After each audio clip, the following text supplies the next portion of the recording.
Hello everyone, my name is Dia Izzati and today I will be reflecting on my micro-teaching for Form 3 students. My lesson focuses on listening and speaking skills under the topic of special relationship. The purpose of this reflection is to evaluate what worked well, what challenged me, and how I can improve as a developing educator. I hope to share meaningful insights that shape my growth during this experience.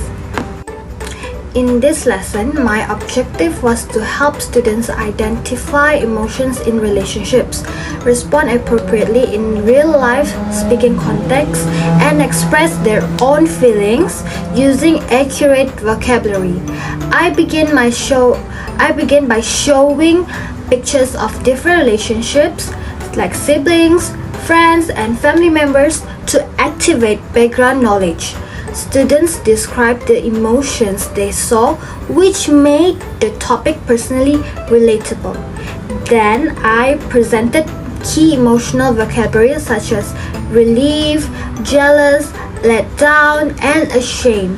Students repeated pronunciation and created short sentences.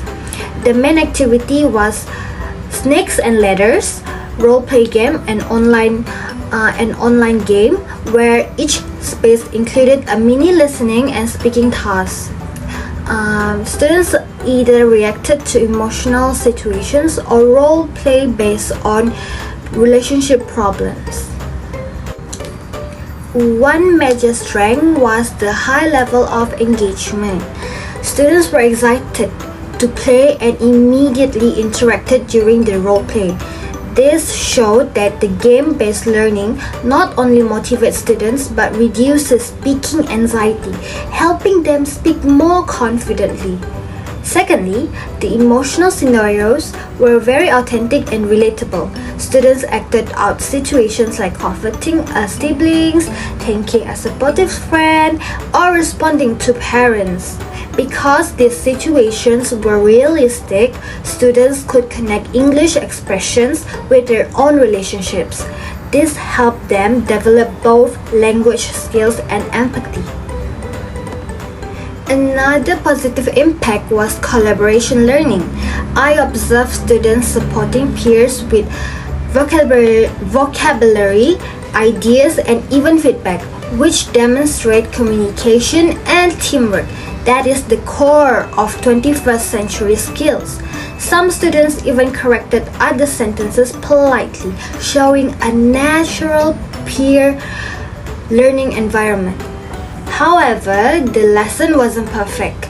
The listening audio failed due to a technical issue, and this affected one of my core lesson objectives. It reminded me that technology should always have a backup. So next time, in my next teaching lesson, I will prepare a downloadable MP3 files, or maybe a QR code version, or even printed out the transcripts and narrate it as emergency plan. Another challenge was time management.